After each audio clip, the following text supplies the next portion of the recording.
What's going on, y'all? Peace and love. My name is Ajman, representing Rawsolcollective, and we have some very beautiful spirits here with us today.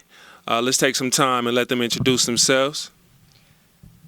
Peace, peace. I go by the name of Brother Sizwe, also known as Spirit of the Nation, co-creator of Spearitwurx. Yeah. And I'm the other half of Spearitwurx. My name is Mizan, co-creator of Spearitwurx, artist, mother, healer, yoga practitioner, lover of life. Glad to be here. Give thanks, y'all.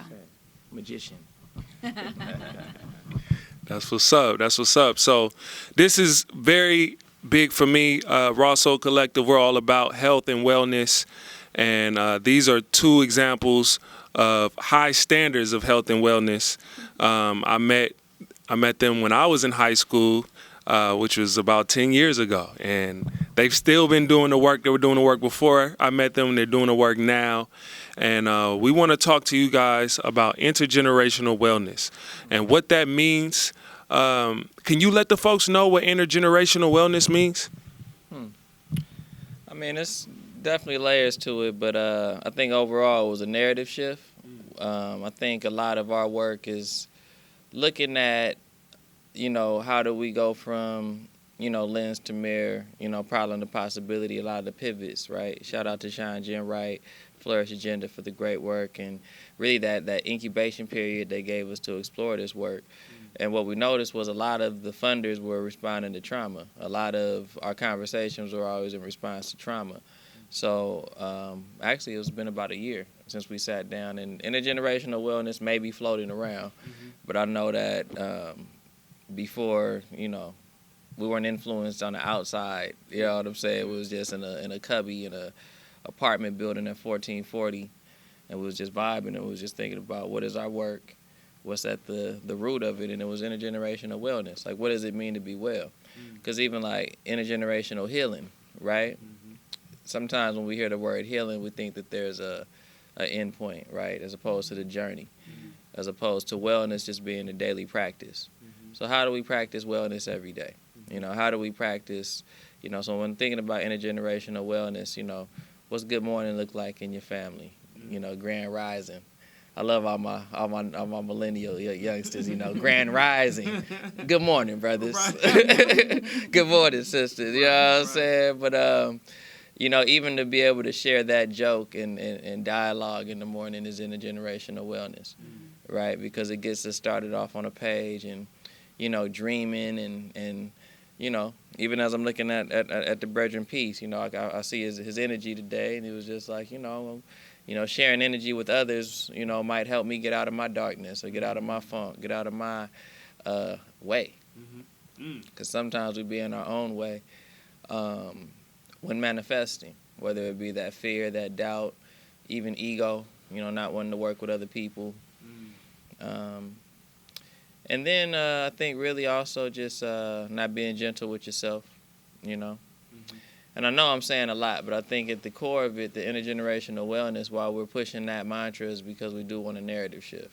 We have to stop responding from the trauma that's placed in front of us. Even though we know that there is power in the pain, there's power in the transformation of trauma and pain. We know this. We are examples of it. We're living that. We understand that. And I'm suggesting that there's other ways that we could achieve vibrations of higher self, vibrations of a higher consciousness, higher state of being. And trauma looks different. And, losing a family member in a healthy way is traumatic.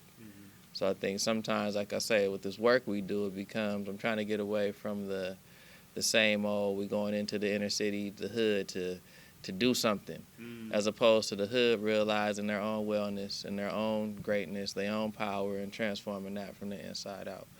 So I think that's, the shift. My wife's rubbing me right now. She wants some of that mic. She wants to I was just loving you up. I was just loving you up. I mean, But I think the only thing I would add to that, in a simple way, is that intergenerational wellness is just shifting the legacy that you stand in every single day. So creating a legacy that really is based upon being well, being whole, being healthy, being vibrant, being on your path, being manifesting what is true and yours, being in, in your highest self, in your highest legacy. And so that, that carries down, from generation to the next. And so that means healing up, the pains from the past. It also means being really aspirational about what you want to create for the future and for the generations next. Thinking about, we have 5 children. So, for us to think about how we create wellness for those 5 children, like what's the example that they see every single day? What's the normal for them, right? And so I think just being able to really be intentional about those legacies, I think we would call it intergenerational wellness. And that's what Spearitwurx does. So our work is around intergenerational wellness and racial healing. And so Spearitwurx, we create experiences to transform lives. We, do the Experience Sankofa project. We do workshops. We do professional development. Sway does radical healing music. I do radical healing art, like an installation. So, we all have our role to play in how it is that we show up and transform this narrative in different ways. And it's all, like I say, all surrounded around intergenerational wellness and racial healing. So, yeah. Yeah, and a lot of that work starts with you. You know what I mean? A lot of that work starts right when you wake up. You know what I mean? And that wellness, because that wellness practice looks different for everybody. Yeah. By no means am I suggesting everyone needs to go get into a yoga class after they watch this podcast, or that's one path. Nor am I saying everyone needs to go get agate, you know what I'm saying, or black amethyst, tourmaline. black tourmaline, Yeah. and all your problems are gonna go away. Right. You know what I'm saying? I think because even that comes back to self, because it's all intention that you put into those energies. You know what I'm saying? Those substances, those things that materialize in this physical world, Yeah. right? If we're looking at all vibration, so it still comes back to your thoughts. It still comes back to your actions and your responses to this stimulus, this world. Yeah. So. Wow, you guys touched on a lot. The narrative is changing for Black people right now. I feel like we are witnessing folks who want to claim their power. They see that they have been disempowered economically. The families are disengaged and disorganized. And I'm talking about our community, Black people. Like we have so many things against us. And it's so easy to point out the trauma. You know what I'm saying? It's very easy. It's in our faces. And so to take a step back and be like, okay, how can we find healing in this moment, I think is a very revolutionary way of looking at it. And I look at you guys like as culture warriors, you know what I mean? Like using culture as the sword, more so than fighting the system. Like we give respect to the Black Panthers. We give respect to those who are on the front line for our liberation in various ways, and the martyrs that used their word and spoke up against the system. And then they're the heroes that we don't hear about. They're the heroes that don't always get to shine. We know about MLK, but do we know about all the work of the people that went in before, he became I think A. Philip Randolph is a brother that helped MLK get to his place, and he brought up the idea of marching on Washington. So I think the concepts come before the celebrities sometimes, and so I feel like you guys may not claim that you are celebrities, but you guys are definitely well known in this community because y'all put in the work. You know what I'm saying? It's not like clout. It's not like for the gram. Y'all not doing revolutionary stuff for the gram or for social media. It's because y'all really live it. Like I said, I met Brother Sizwe in high school. He was rapping radical healing. Me and my homie Rashid, we are rappers. We've been doing this hip hop stuff. And when we saw that, we was like, oh, we need to speak to this brother. And so there was a certain magnetism that you came with. And then to meet Mama Mizan and just be like, wow, these people are really about love. So what was the inspiration behind starting Spearitwurx? Like, we know there's a lot of trauma in our society, in our culture, but like, some people don't make a move on that. They just continue to see it. They might address it in their immediate area the best way that they know how. But you guys have outstretched yourself and helped other kids, have taught kids that aren't yours, and been there for people that aren't necessarily your blood, and have given a lot. So what's the motivation for that? Like, can you speak on what drives you to be so selfless? I'm honored, actually, that Yeah, you say give it that thanks. way. Yeah, You know? give thanks, brother. Yeah. As I'm thinking about that question, Mm-hmm. you know, I was gonna say something like a whole lot of foolishness. Nah, just play. That's the You know, answer. the level of selflessness that we have given over the past years, I wouldn't recommend for anybody. You know what I'm saying? And I think there's a lot of lessons in the way that we gave to find that balance. You know, by Sure. you know, definitely thankful that the Most High chose us and pushed us and guided us to, you know, go to that extent. You know what I'm saying, of giving. I just feel like what motivated that was the liberation of all African people. Yeah. You know, that was at the core of it. That was at the core of our marriage. That's the core of how we talk to each other, treat each other, engage in community. It's nation building. Nation, Right? exactly. You know, that was it. That was the motivation. And actually, Spearitwurx has taken many forms. It started off as a small homeschool that we ran for 2 years out of our house. It was a couple years before we met you. And, you know, that's kind of when that selfless piece, because, you know, we know a lot of our brothers and sisters at the time were economically challenged. And not even at that time, even at this time, right? So how do you, you know, charge, you know, regular daycare rates? 1,500, 2,000. Come to find out, I think we were operating that day, that school. It wasn't even it was a, you know, it was a school. You know, lunch, before care, after care. I think it was like $450, and it just became like it just wasn't sustainable for everything that we were given. You know, our lights were being cut off, and it was actually at an interesting time in our life where a lot of our own family, I felt like, weren't in alignment with what we felt the alignment was. Like, you don't see this is, yes, we have a family, but you don't see the work we're doing. You know, we just needed you to just come cook a meal for us. You know what I'm saying, at a particular time, or just come sit with the babies, or just, there was no infrastructure. So when I'm talking about that selflessness, that's what we was given at a time when we had no infrastructure like that. You know, if you have a grandmother at home with you raising, you know, in the process, in your village, you are blessed. If you have an auntie around, you are blessed. So by default, we created community. Yeah.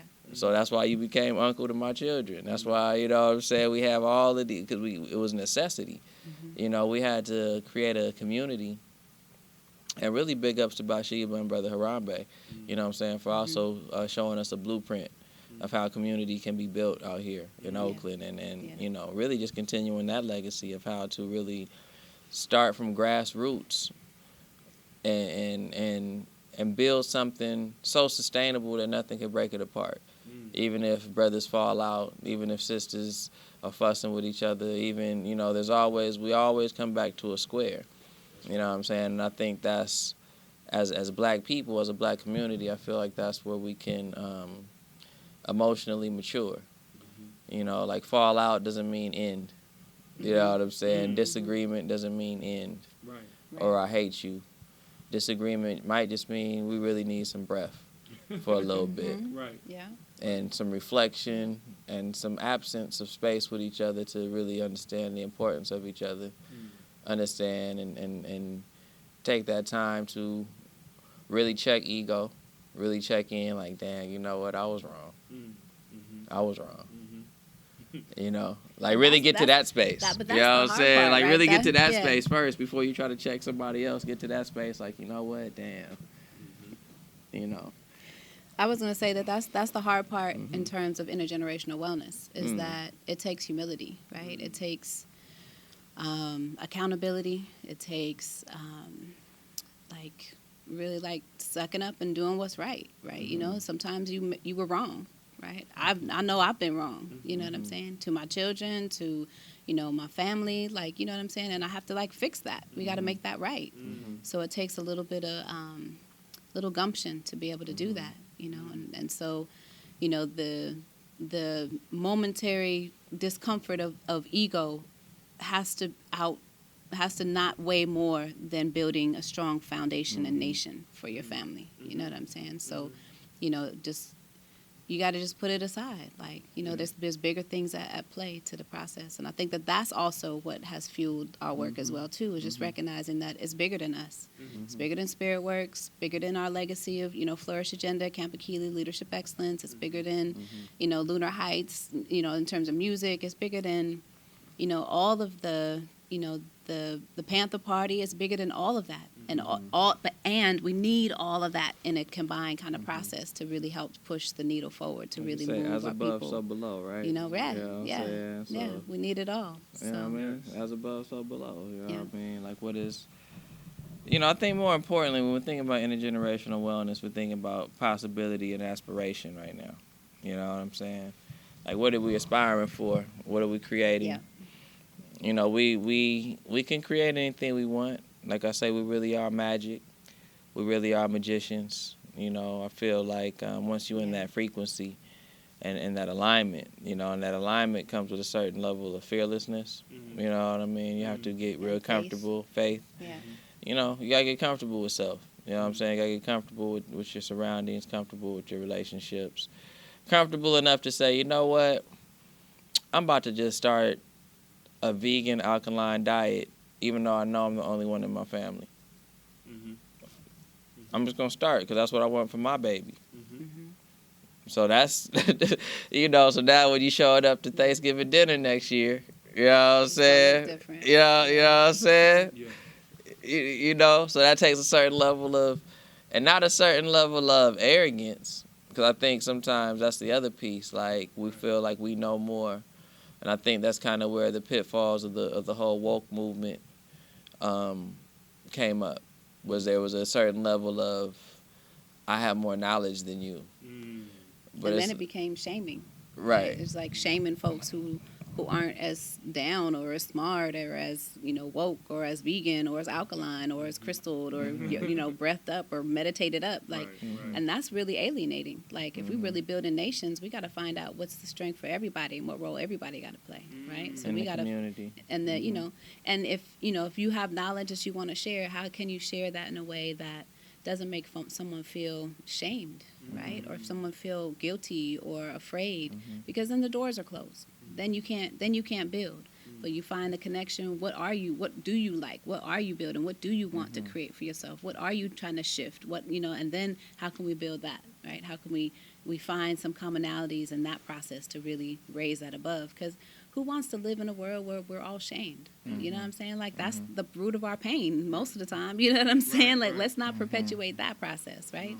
So really being able to shift beyond those processes. And I think right now, you said it earlier about us being, this is a beautiful time. Like, folks are really ready to shine something different, right? Like, the world has finally recognized that racism in America exists and across the world, right? That, and so I think that we've been saying that for a long time, and I think that the world is ready to hear it and ready to shift. And so I think that moves like defunding the police or shifting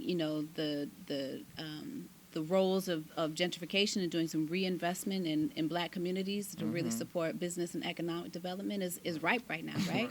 But and as we're doing that, what are we replacing these systems with, right? Are we replacing them with other punitive kind of systems that are not really supporting the whole person, or are we really being imaginative and inspired to really create something new? And that's where our power comes from.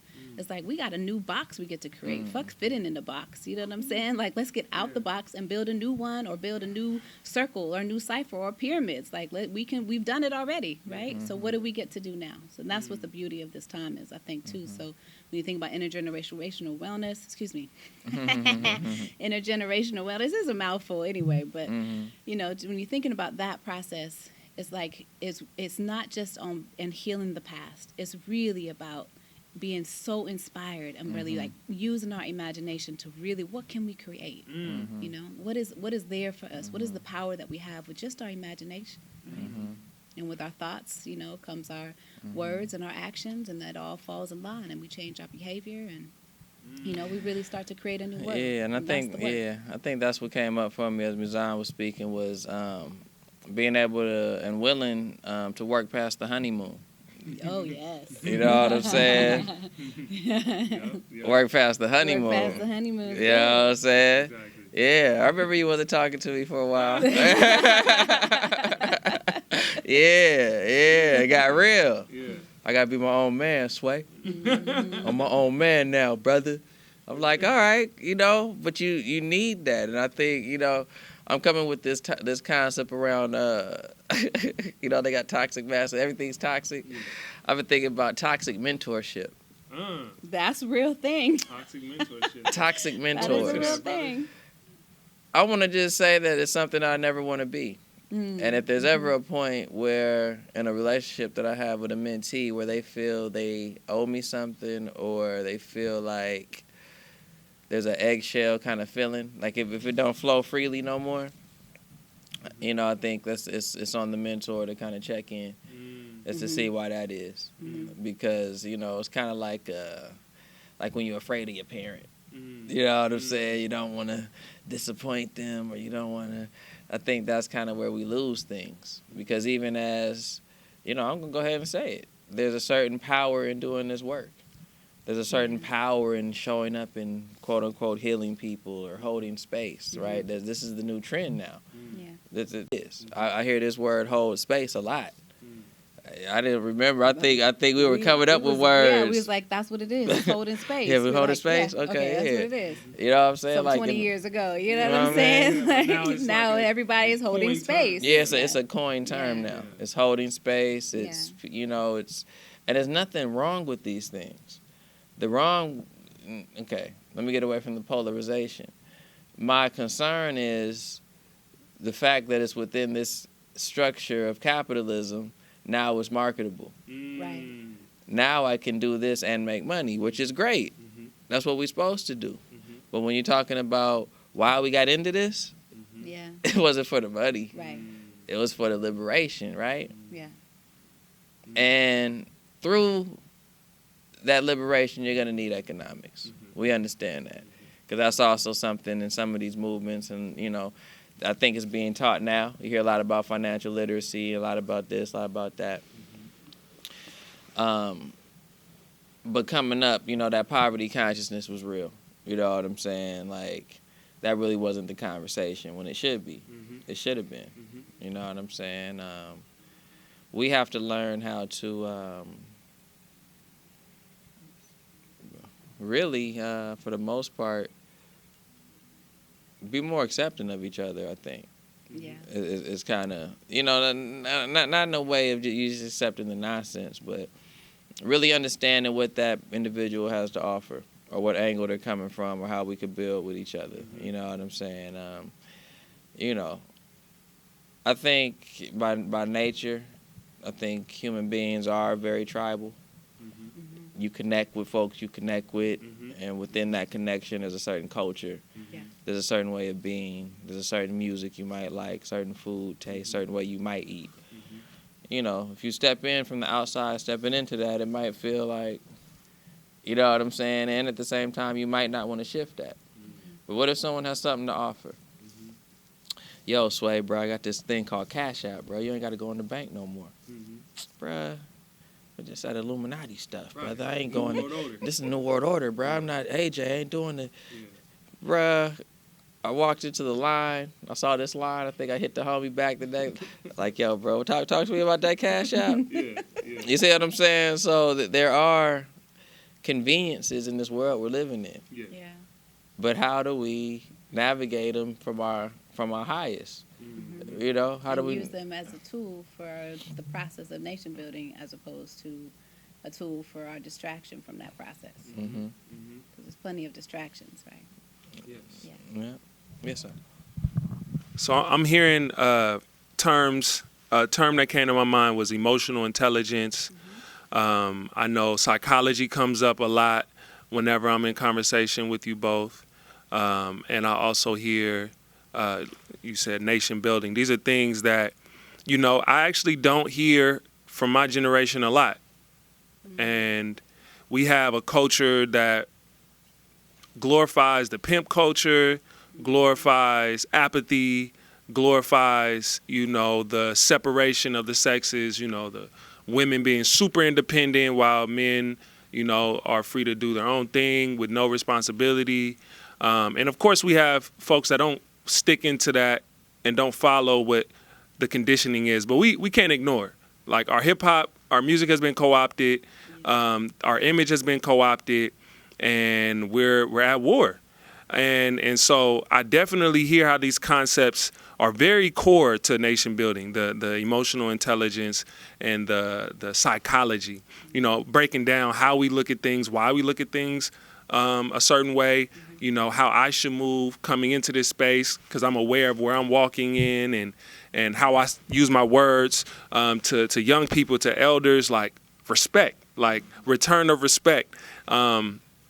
And it's fascinating when you think about it because I love a lot of music, and I know a lot of music that I listen to is not necessarily the healthiest, or some parts of my culture that I might put on a pedestal at times is definitely not what I would want to show my children. And so like we're in this like weird space where we're human and we're not perfect, but how do we make that shift? This is just a question that I'm asking that you may have an answer for. How do we make that shift from this poisonous culture that we've kind of, made cool into this culture that is healing, that is nation building, that is, emotional intelligence, that is sharing cooperative economics. We're in this capitalistic system that's about me, me, me, me. But how do we begin to make that shift and inspire people to be inspired, to be selfless? How do you feel like, what will be some of the things that you feel like our young people need to hear or see in order to make that shift? That's fine. You good? I got it. Yeah. I got something to say. I think the first thing I would say would be just be gentle with yourself as you in the transformation. So if you're deciding, behavior change looks like, people contemplating like, what do they want to do, right? What's even possible, right? And then you start to take action towards that. And so the actions that you take as you're taking them, just be gentle. Because, some days you might, decide you're not going to use the N-word anymore. And the next day you might be around some crew and you use it. You know what I'm saying? Does that mean that you've fallen off all the way and you're a bad person? Nope. It just means that you're human, right? And so I would say, as you're making small pivots, every day, just deciding something different that you want to do, right? Small little pivots instead of like a huge drastic change, just small pivots. And then also surrounding yourself with people who really support your vision, right? So, we are social creatures. We are humans that need each other to support each other. And, our emotions are mirrors of each other. You ever walk into a room and people are laughing, you might just start laughing just because they're laughing, right? That's the contagiousness of our emotions. And so, positive emotions are contagious, but so are negative emotions. And so, just surrounding yourself with folks who, are vibrating the way that you want to vibrate. And if you can't find them, then maybe just be still for a little bit and vibrate within yourself, you know what I'm saying? And finding that time that and really who you are and what you want to create. And, just small little pivots of making change. I think now is really tricky because, we're in, lockdown. Folks haven't really been able to officially congregate with each other for almost a year. Right? And that's a different reality than we faced before. And so a lot of then our interactions become based upon a digital platform, right? It's on a social media or whatever. So then it's, then what are you consuming in that way? We have this concept around, what is your diet? Your visual diet. What are you looking at every day? Right. So if you can see things that you want to that are helping empower you to be even more in alignment with what you want in your life, then see those things. If you don't see them, create them, write them, draw them, make altars of them, make reminder stickers on your mirror or on your door when you walk in through, so that you are reminded visually of what you want to create. Right. And then there's your auditory diet. Like, what do you want to hear? So really, if you feel like you want to hear and see and create a world where women are respected and, brothers are upheld and not demasculated by some foolishness, then that's what you surround your audio diet with, right? So choose music that really uplifts that vibration, right? Choosing, even television shows or television shows, whatever shows, streaming shows, wherever you watching them, right? That same uplift, that same, reflect that same kind of vibration. And then, then there's your mental diet. What are you thinking, right? And really training our minds to think otherwise. There's a sister friend of ours, Dr. Phyllis Hubbard. She says that, I think there's something like there's 90,000 or 90% of the thoughts that we think, generally are negative because of the way that, capitalism always wants us to think less of ourselves so that we continue to buy and consume, right? And so really having to retrain our minds, right, by using, our thoughts, our affirmations, our, words of power for ourselves, like undoing the monkey mind of doubt and shame and fear that might creep in when we're trying to make shifts, of really trying to, just shift that, right? So, those are some steps that I would say. I know, but the first and foremost is really just be gentle with the process. Is knowing that, if you deciding that you want to step on a path, step on that path. And the path is going to be windy and twisty. You might have to step over stuff. You might have to go back and come another way. Just be human in the process, and it's all good. Spear? Yeah, I was similar. I think what came to mind first was just love yourself. Yeah. Because you have to love yourself enough to put yourself out there to change. Yeah. Period. There's so much work I had to do just to get to this point in my life where I'm real comfortable now. You know what I'm saying? I'm real comfortable now. You know what I'm saying? I'm comfortable with that no. I'm comfortable with that dislike. I'm comfortable with that outcome that you may not like. You know what I'm saying? It's okay. And we still have work to do. And we still got work to do. You know what I'm saying? Yeah. I think that's the piece. It's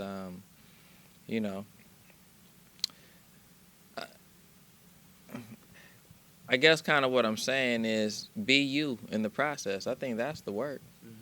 Yeah. Like, who are you? Yeah, exactly. You know what I'm saying? You don't got to be Sway. You don't got to be Sway and Mizan. We're our thing, this energy. And, you know what I mean? You're AJ, you know what I'm saying? Your brother Peace, you know what I'm saying? Everyone got their own thing that they doing. Cultivate that. Yeah.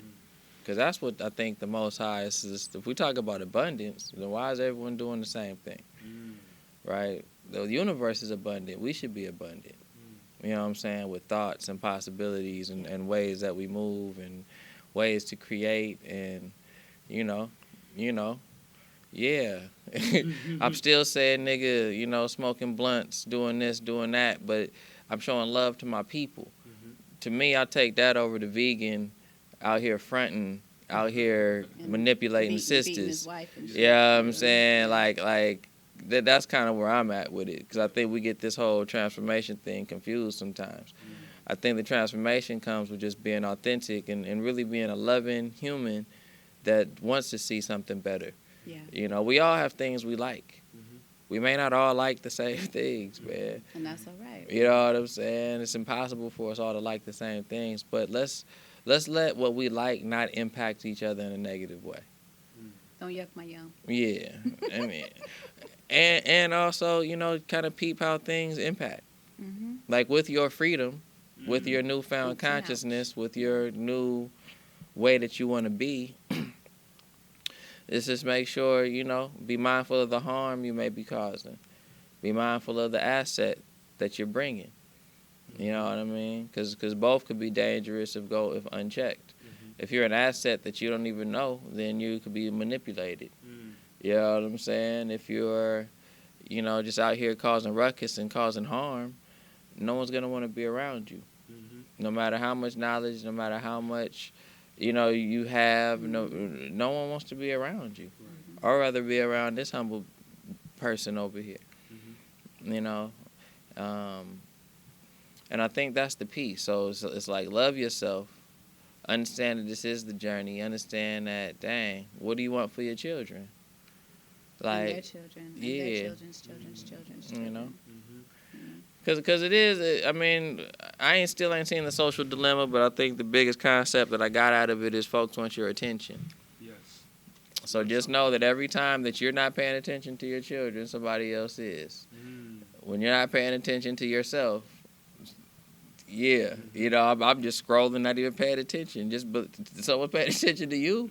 Yeah.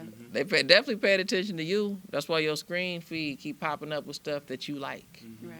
Because they paying attention to what you touching and what you looking at and what How you many doing. seconds you spend You know what I'm looking at saying? So something. are you paying attention to yourself? I think someone told me yesterday they didn't even know what they ate yesterday. And that's cool. No Yeah. judgment. Yeah. But are we paying attention to ourselves? Right. Yeah. Are you aware of what you ate today? Let alone what you thought. Right. There you right? go. Or felt. Right. You know what I'm saying? Throughout your day. Mhm. So that's necessary. That awareness is real. Yeah. And I know we gotta, you know what I'm saying, we do have to cut, but I do just want to say that love piece is important. Okay. You know what I'm saying? And that love in a sense where I'm going to love myself enough to transform myself. Yeah. I'm going to love myself and value myself enough to know that I'm going to put in the work to achieve the goal that I want, achieve the outcome that I want to see. Yeah. Takes work. Well, there you go, folks. Nation building takes work. It takes emotional intelligence. It takes loving yourself. Man, I couldn't have said it better. I give thanks to Mama Mizan, Brother Sizwe, Spearitwurx in the building, radical healing in the art and the culture. So Rawsolcollective gives thanks to you guys, for real. Yeah, we give thanks to y'all. Keep doing y'all thing, man. I'm waiting for my food box, man. Tell me, KL, I'm looking for my food box, man. All right. You know what I mean? And definitely, if y'all have anything that you would like to donate to the boxes, please holler at Rawsolcollective and, spread that love with the people. Ashe. Yeah. Ashe.